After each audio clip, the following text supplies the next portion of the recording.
Welcome to Neetha's ടേസ്റ്റ്ലാൻഡ്. ഞാൻ നീത രാജീവ്. നമുക്കിന്ന് നമ്മുടെ കിച്ചണില് ഉപയോഗപ്രദമായ ഒരു 2-3 ടിപ്സ് ഒക്കെ ഒന്ന് ഷെയർ ചെയ്താലോ. കിച്ചണിൽ ഉപകാരപ്രദം എന്ന് പറഞ്ഞിട്ടുണ്ടെങ്കിൽ ഞാൻ ഉദ്ദേശിച്ചത് എന്താണെന്ന് വെച്ചാല്, ഞാനിവിടെ പർച്ചേസ് ചെയ്യുമ്പോൾ എപ്പോഴും 1 മാസത്തേക്കുള്ള സാധനങ്ങളാണ് പർച്ചേസ് ചെയ്യുന്നത്. അത് മിക്കവാറും വെജിറ്റബിൾസും 1 മാസത്തേക്ക് ഉണ്ടാവാറുണ്ട്. ചില സമയത്ത് മാത്രമേ നമുക്ക് കുറച്ച് പർച്ചേസ് ചെയ്യേണ്ടി വരാറുള്ളൂ. അപ്പോ നമ്മള് മാർക്കറ്റിൽ പോയിട്ട് പുതിനയിലേയും മല്ലിയിലേക്ക് വാങ്ങിക്കുമ്പോഴൊക്കെ കൂടുതൽ ക്വാണ്ടിറ്റി വാങ്ങിച്ചു വെക്കും. 1 മാസത്തേക്ക് ആവശ്യമുള്ളത് ഞാൻ വാങ്ങിച്ചു വെക്കും. അതപ്പോ ചീത്തയായി പോവാതിരിക്കാൻ വേണ്ടിയിട്ട് എന്താണ് ചെയ്യുന്നത്, ഞാൻ ചെയ്യുന്ന രീതി എങ്ങനെയാണെന്ന് നിങ്ങളുടെ അടുത്ത് ഷെയർ ചെയ്യാമെന്ന് വിചാരിച്ചു. പലരും പറയാറുണ്ട് നമ്മളിപ്പോ മല്ലിയിലേയും പുതിനയിലേക്ക് വാങ്ങിച്ചു വെച്ച് കഴിഞ്ഞിട്ടുണ്ടെങ്കിൽ വാടി പോകുന്നുള്ളത്.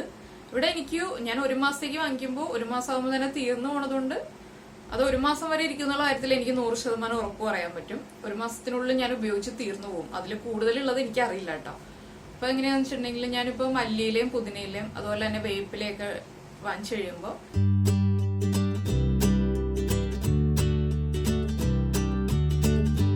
നമ്മള് കൂടുതൽ ക്വാണ്ടിറ്റി വാങ്ങിക്കുമല്ലോ. അപ്പൊ അങ്ങനെ വാങ്ങിച്ചു കഴിയുമ്പോ എന്താ ചെയ്യുന്നതെന്ന് വെച്ചിട്ടുണ്ടെങ്കിൽ, നമ്മൾ വാങ്ങിച്ചിട്ട് വന്ന ഉടനെ തന്നെ അത് നന്നായിട്ട് കഴുകി ക്ലീൻ ചെയ്ത് അതിൽ മോശമുള്ളതെല്ലാം മാറ്റിയിട്ട് ആ തണ്ടോടുകൂടി തന്നെയാണ് കേട്ടോ, ഒന്നിന്റെ തണ്ടൊന്നും കളയില്ല.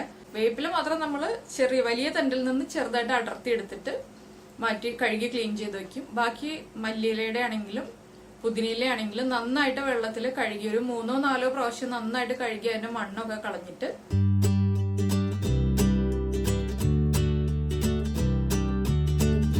ഒരു കിച്ചൺ ടവലില് നിരത്തിയിടുക. അതൊരു അരമണിക്കൂർ അല്ലെങ്കിൽ 1 മണിക്കൂറിന് ശേഷം ആകുമ്പോൾ വെള്ളം മുഴുവൻ കംപ്ലീറ്റ് പോയിട്ടുണ്ടാവും.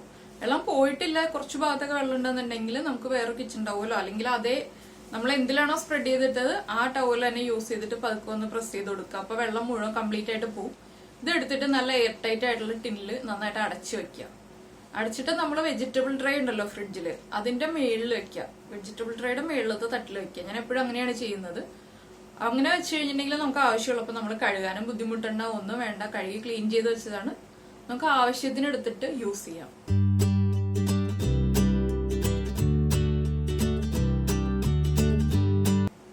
അതുപോലെ തന്നെയാണ് ഇപ്പൊ നമ്മൾ ഇഞ്ചി വാങ്ങിക്കുമ്പോൾ, ഞാനിവിടെ 1 കിലോ ഇഞ്ചിയാണ് വാങ്ങിക്കാറുള്ളത്. 1 കിലോ ഇഞ്ചി വാങ്ങിച്ചിട്ട് അതിൽ കൂടുതലും മണ്ണൊക്കെ ഉണ്ടാവും. അത് ഒരു അരമണിക്കൂർ വെള്ളത്തിൽ ഇട്ട് വെക്കും. ഒരു പാത്രത്തിൽ വെള്ളം എടുത്തിട്ട് ആ വെള്ളത്തിൽ അങ്ങ് ഇട്ട് വെക്കും. അതിനുശേഷം ഒരു ടൂത്ത് ബ്രഷ് യൂസ് ചെയ്തിട്ട് നന്നായിട്ട് കഴുകി ക്ലീൻ ചെയ്യും. അതിന്റെ ആ ഒരു ഇഞ്ചിയുടെ എല്ലാ ജോയിൻസിലുള്ള മണ്ണൊക്കെ നന്നായിട്ട് ബ്രഷ് യൂസ് ചെയ്തിട്ട് കഴുകുക. ടാപ്പിന്റെ അടിയിൽ നമ്മൾ ടാപ്പ് തുറന്നിട്ടിട്ട് ടാപ്പിന്റെ അടിയിൽ പിടിച്ചിട്ടാണ് ഞാൻ കഴുകുന്നത്, എളുപ്പത്തിന് വേണ്ടിയിട്ട്.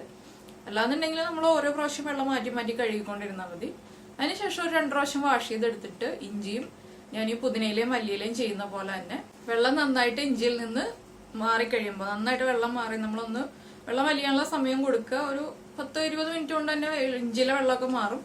അത് പോയിട്ടില്ല എന്നുണ്ടെങ്കിൽ ജസ്റ്റ് ഒന്ന് നമുക്ക് ആ ഒരു കിച്ചൺ ടവൽ കൊണ്ടൊന്ന് പ്രസ് ചെയ്ത് കൊടുക്കാം. അതിനുശേഷം നമ്മൾ ഇഞ്ചി ഇതുപോലെ തന്നെ എടുത്ത് സൂക്ഷിച്ചു വയ്ക്കാം.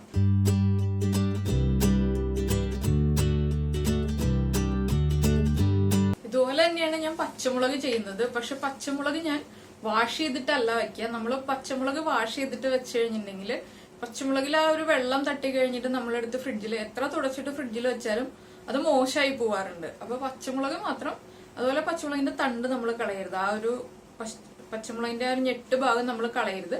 അത് കളയാതെ തന്നെ എടുത്തിട്ട് ഫ്രിഡ്ജിൽ സൂക്ഷിക്കുക. നമുക്ക് ആവശ്യമുള്ളപ്പോൾ പച്ചമുളക് എടുത്ത് വാഷ് ചെയ്തിട്ട് നമുക്ക് കറിയിലേക്ക് യൂസ് ചെയ്യാം. ബാക്കിയുള്ളതെല്ലാം നമ്മളിപ്പോ ഇഞ്ചിയാണ് നമ്മൾ സൂക്ഷിച്ചു വെക്കുന്നതെങ്കിൽ ഇഞ്ചിയും വാഷ് ചെയ്യേണ്ട ആവശ്യമില്ല. നമ്മൾ നന്നായിട്ട് വാഷ് ചെയ്ത് ക്ലീൻ ചെയ്തെടുത്തതാണ്. അപ്പോ ഇഞ്ചി തൊലി മാത്രം നമ്മൾ കളഞ്ഞിട്ട് കറിയിൽ നമുക്ക് ഉപയോഗിക്കാവുന്നതാണ്. ഇവിടെ കിച്ചൂസ് ഇരുന്നിട്ട് എന്നെ ഇടയ്ക്ക് ചിരിപ്പിച്ചുകൊണ്ടിരിക്കുന്നുണ്ട് കേട്ടോ. അതാണ് എനിക്ക് ഇടയ്ക്ക് ചിരി വരുന്നത്. അപ്പൊ ഇങ്ങനെയുള്ള ചെറിയ ചെറിയ കാര്യങ്ങൾ നമ്മൾ എപ്പോഴും ചെയ്തു വെക്കുകയാണെങ്കിൽ നമുക്ക് കിച്ചണിലെ ജോലി വളരെ എളുപ്പത്തിൽ തീർക്കാൻ പറ്റും. അപ്പൊ നിങ്ങളെല്ലാവരും ഇതൊന്ന് ട്രൈ ചെയ്ത് നോക്കൂ. ട്രൈ ചെയ്തിട്ടില്ലാത്ത ആളുകൾ ഒന്ന് ട്രൈ ചെയ്ത് നോക്കൂ. പിന്നെ എന്തെങ്കിലും ഇതുപോലെയുള്ള ടിപ്സ് അറിയാമെങ്കിൽ എനിക്കൊന്ന് പറഞ്ഞു തരൂ. ഞാനപ്പോൾ എല്ലാവർക്കും ഷെയർ ചെയ്ത് കൊടുക്കാം. നമുക്ക് ഇങ്ങനെയുള്ള ചെറിയ ചെറിയ ടിപ്സുമായിട്ട് ഇടയ്ക്കിടയ്ക്ക് കാണാം.